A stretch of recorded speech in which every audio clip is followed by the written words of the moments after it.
किसान credit card रे मिलिबो 5 लाख टंका पर्यंत लोन।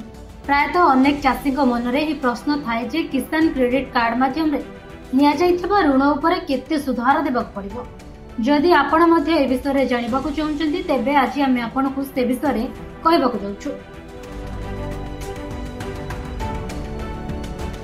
तेबे आसंतु जानिबा एहार प्रोसेस।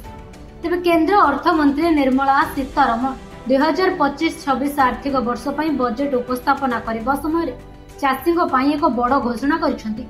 बजेट उपस्थापना करने समय से सूचना देथिले जे किसान क्रेडिट कार्ड रे उपलब्ध 3 लाख टंकार ऋण परिमाण 5 लाख टंका को वृद्धि कराजिबो।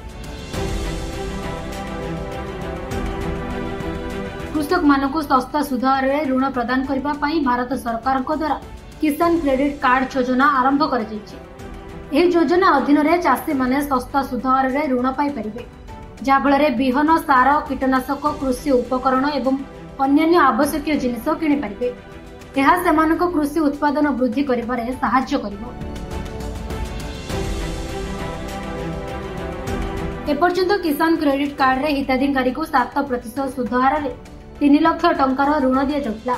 एही ऋण 5 वर्ष पई दिया जाउछि। जदि जड़े चाषी एही ऋण को समय मध्य परिशोध करती तेबे तांकु सरकार 3% सब्सिडी दियंती। एही कारणरू चाषी को 7% सुध हार बदल में 4% सुध हार रे ऋण परिशोध करबाकू पड़ुछि। किसान क्रेडिट कार्ड पई आवेदन करिवार प्रक्रिया बहुत सहज। एथिरे आपनको कोनोसी प्रकार समस्यार सम्मुखीन हेबाकू पड़िबनी। आपण किसान क्रेडिट कार्ड पई ऑनलाइन रे मध्य आवेदन करि परिबे। एहा व्यतीत आपण किसान क्रेडिट कार्ड पई ऑफलाइन रे मध्य आवेदन करि परिबे। ए कार्ड रो ऋण पई चाषी माने सेमानक चाष सहित जड़ित समस्त गुरुत्वपूर्ण उद्देश्य पूर्ण करि परिबे। ब्यूरो रिपोर्ट उत्कल खबर।